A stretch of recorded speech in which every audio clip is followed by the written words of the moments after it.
Hello, my name is Holly North. My Dharma name is Wan Jia Yu. A quick disclaimer before I give my talk, I no longer have COVID. I did something that I have never done before. I watched fireworks alone on the 4th of July from a lounge chair in my backyard.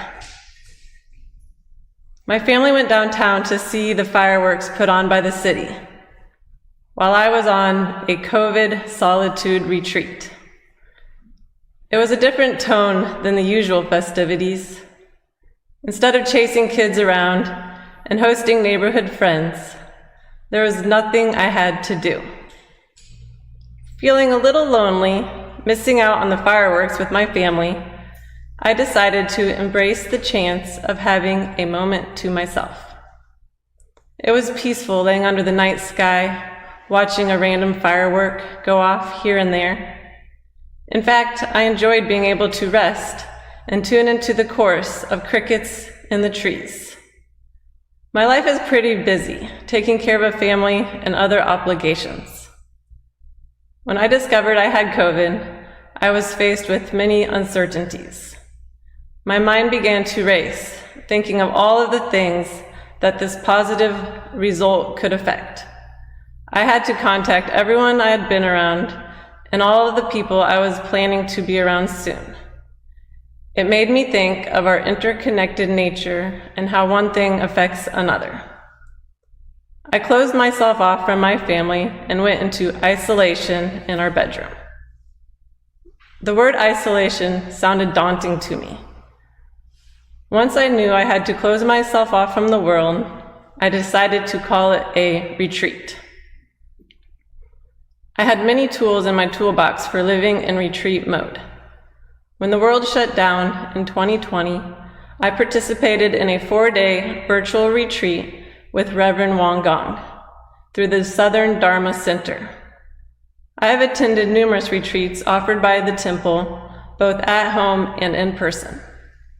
I knew what to do to treat this time as a retreat. Here was my chance to tidy my room. On the first day of retreat, I was too sick to get out of bed. By the second day, I was able to do decluttering meditation as Wang Gong had taught us.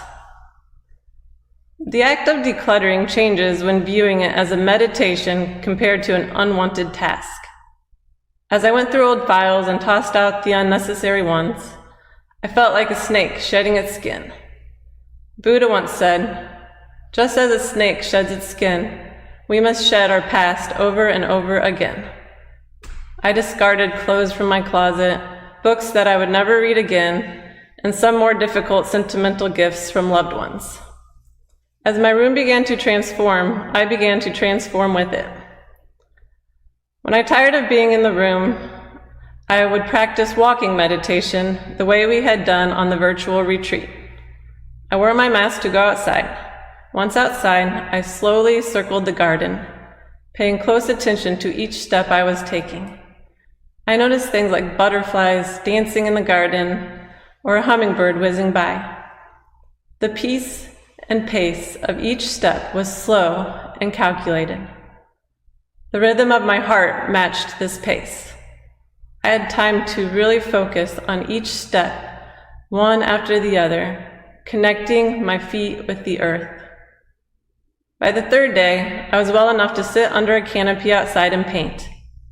I had time to finish 2 paintings I had been trying to get done. When it was too hot to be outside, I would move back inside to my bedroom apartment.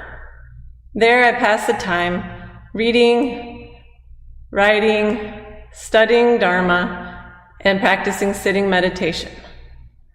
I have heard COVID called a forced time out. That is exactly what it was for me. A break from daily life. I was lucky that my husband cooked and took care of the household while I was out of commission. I mindfully ate the meals delivered to my door. It felt like a privilege to be able to spend time alone doing retreat-type activities. Although I would prefer not to have COVID again, I appreciated the chance to reflect inward. Since then, my life has gotten as busy as ever. I hope to find more time for retreat, but hopefully this time without COVID. I'd like to read you a quote from the scripture that I found in my journal after writing this Dharma talk. I opened my journal right to a page labeled retreat. I remember learning this scripture with our group and discussing it, and I think the together discussion made it really stick in my mind. Here's the quote.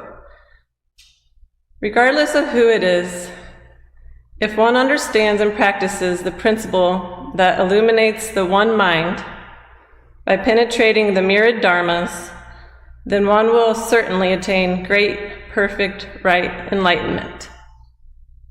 I looked up the words illuminate and penetrating. Illuminate means make something visible or bright by shining light on it. Penetrating means able to make a way through into something. In my journal, I wrote a small prayer. I'd like to share it with you now as a prayer for us all. Open our hearts and our minds. Make us an empty vessel to allow in the awareness of the one mind. Illuminate our being. May we bring this shining light to all we come in contact with. I thank you for your time, and I hope you too can find time to retreat within, to cultivate your practice. Thank you.